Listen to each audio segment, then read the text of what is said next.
the Pixel 6, the perfect phone, one of the few with no issues at all. Well, I wish. Goddamn, throw the in the bin and welcome the brand new Pixel 7, the phone the Pixel 6 should have been.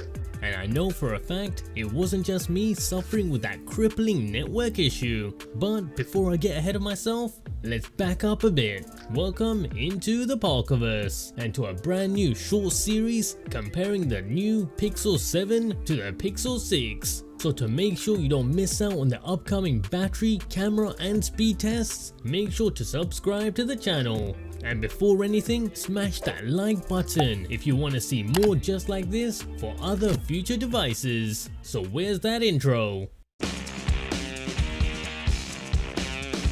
So why am I late to the Pixel 7 party? Basically, it's because of the specs itself. Despite using the new Gen 2 Tensor chip, the difference on paper is hardly worth bragging about. I mean, come on, look at this. An increase of 0.05 GHz, 0.1, and nothing? Oh, we get a slight GPU upgrade? Fantastic. Nice. A much smaller battery? Oh, and a camera bump up from 8 to 10? It's definitely worth that extra £300. Just take my money already. Alright, hold on. Maybe I was a bit too harsh there, because now I've got both of them in my hands and there is a clear difference between the two.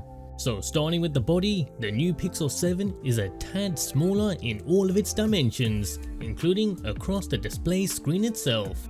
But bear in mind, just because it's smaller doesn't mean it's worse. Because in hand, the Pixel 7 is a lot more comfortable than the 6, with your thumb naturally landing on the physical buttons themselves. Which means for those of you with tiny hands, you don't have to struggle shuffling the phone up to hit those buttons. This overall makes the phone feel lighter, more compact, and to be honest, a little bit more refined. Now, personally, I did like that continuous visor look of the 6, but the fact that it's been replaced with a continuous metal structure this year does make it a bit more durable, ideal for those of you crazy enough to use your phones without a case. Now both phones still use under-display optical finger scanners, however with the new model it does seem a bit more reliable, maybe a placebo effect? Now the display is still the same 2400 by 1080 at 90Hz, but now the 7 comes with a flat display instead and a tad bit more screen to body ratio. Oh, and as for the screen brightness, this has increased ever so slightly. Now I'm totally with you guys, on paper the specs are barely any different, but on the other hand, using the phone you can totally feel the refinement. For example here with the photo processing, it's much faster. With the 6, strangely enough, every time I take a photo, it does take different amounts of time to process. On the other hand, the 7 brings a level of consistency that I know that you guys would all appreciate. Oh, and speaking of consistency, that annoying network dropping issue on the 6 is thankfully fixed on the 7. I've experienced nothing but a solid 5G connection since I turned the phone on. Now I know what you're thinking, what about that smaller battery? I'll be doing an extensive battery drain and charge test, so make sure you subscribe to see the wizardry in action, and I'm honestly telling you, you won't believe the results. It actually doesn't make sense.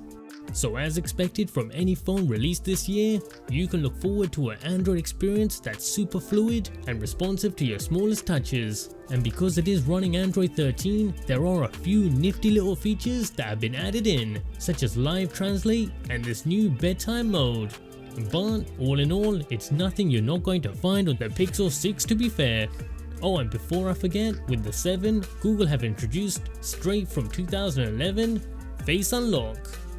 So the real question is, should you spend the extra $200 to $300 to grab yourselves the Pixel 7 instead of the 6?